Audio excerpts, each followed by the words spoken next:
So, Neelakshi, then under these circumstances, young girls will spend time online and on social media. It's where everyone hangs out. So, how can young girls keep their social media feeds bright and interesting rather than anxiety-provoking? I think it starts with who you're following, really. It really regulates. I mean, the algorithm is something that's changing every day. It's not something that's in our control, but the more number of, creators that we like that basically associate with certain kind of lifestyle, you lean towards wanting that. So I think starting, analyzing and going in depth as to what you are finding interesting, taking a look at that, a hard look at that will basically help you reevaluate. So unfollowing, blocking has been my mantra. Even though as a social creator, as a social content creator myself, I find it very difficult to upkeep with the trends. And I feel like, okay, in this race, I am somewhat just not doing well. So how do I get there? What is it more that I can do that, I will appeal to my audience, to the women that are watching me? It's definitely become a race, but to just have yourself sane, you really need to, it is literally like any other addiction. And I don't say this very lightly because this is something that we are living in day to age. Right from our education needs to our entertainment, we are online. Like we are going to chronically develop the claw hands in the future, whatever the model is being released.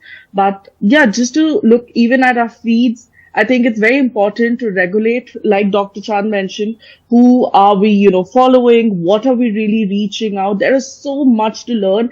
And frankly speaking, I'm one of those creators that found a parallel career just because I had so much to share. I had so much to learn. So I think regulating what you're watching without, riling down the path of anxiety would really help to keep our feeds clean. Neelakshi, how can you help young girls make friends with being themselves, not judge themselves according to marketed artificial parameters? How do we make them focus more on what can be achieved with themselves and not their body's look? I think the work that we are seeing right now, it's just so much more associated with what are we looking like on screen. I am not just talking about girls in India, but across like Korea and Asian countries where you're gifted a surgery right for your birthday. So it is okay, even by the parents, they're okay gifting something like this and, letting young girls as young as 16 to go on with.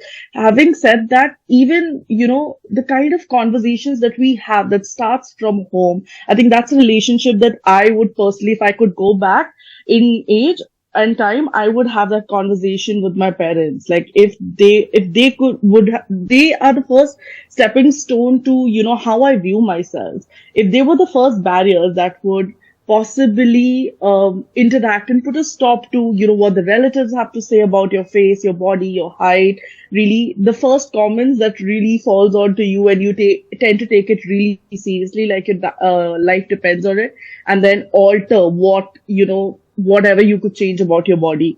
That is where our parents can be this barricade, this filter, and start building a healthy relationship with ourselves. I feel like the food that we consume, the media that we consume, it all has such aspects. And I know that it's not a possibility for all of our parents, for all of our guardians to come and be, but I think it's a conversation starter, even for today, that we can have these relationships, and our worth is so much more than just being just counting the number of likes that we receive or the comment and how liked we are, because this does not translate into real life. Having been in this like for 12 years, I think this is something that I see even in classrooms. So I teach as a professor as well. I'm a lecturer as well. So when I see those young girls in classroom, it is appalling to see the effect that it can have. Like they would see me live in the classroom and they'll be like, you have another face in the social media. And I'm like, exactly what it is. Right. Neelakshi, well, I've just started following you on Instagram because I think we need to magnify your positive energy and positive, image, looking at yourself more. Thank you so much for joining us on our show.